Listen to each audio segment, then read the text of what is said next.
অন্তত ৫০ আরোহী নিয়ে রাশিয়ার পূর্বাঞ্চলে একটি উড়োজাহাজ বিধ্বস্ত হয়েছে। উড্ডয়নের পরপরই নিয়ন্ত্রণ কক্ষের সঙ্গে উড়োজাহাজটি যোগাযোগ বিচ্ছিন্ন হয়ে যায়। সব আরোহী নিহতের আশঙ্কা করছে কর্তৃপক্ষ। স্থানীয় সময় বৃহস্পতিবার রাশিয়ার আমুর অঞ্চলের শহর থেকে যাত্রা শুরু করে আঙ্গারা এয়ারলাইন্সের AN-24 উড়োজাহাজ। গন্তব্য উত্তর পশ্চিমাঞ্চলীয় শহর টিন্ডা। তবে গন্তব্যের কাছাকাছি পৌঁছে রাডার থেকে অদৃশ্য হয়ে যায় বিমানটি। সংশ্লিষ্ট মন্ত্রণালয় বলছে, গন্তব্য থেকে মাত্র ১৫ কিলোমিটার দূরে দুর্ঘটনার কবলে পড়ে উড়োজাহাজটি। শাইনি চুলে এখন হবে সব হেয়ারস্টাইল। সিল্কোর দ্বিগুণ শাইনি চুল প্রতিদিন। এরপরই অনুসন্ধানে মোতায়েন হেলিকপ্টার থেকে বিমানটির ধ্বংসাবশেষ ও আগুনের চিহ্নের সন্ধান মেলে। ধারণা করা হচ্ছে, রাডার থেকে অদৃশ্য হয়ে যাওয়ার পরই আগুন ধরে যায় ওই উড়োজাহাজটিতে।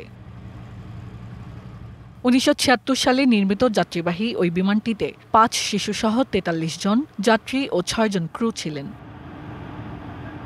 প্রাথমিক তথ্য অনুসারে বিধ্বস্ত উড়োজাহাজটিতে থাকা সকলেই নিহত হয়েছেন বলে জানান রাশিয়ার জরুরি পরিষেবার কর্মকর্তারা। Hasna Akter, DBC news desk.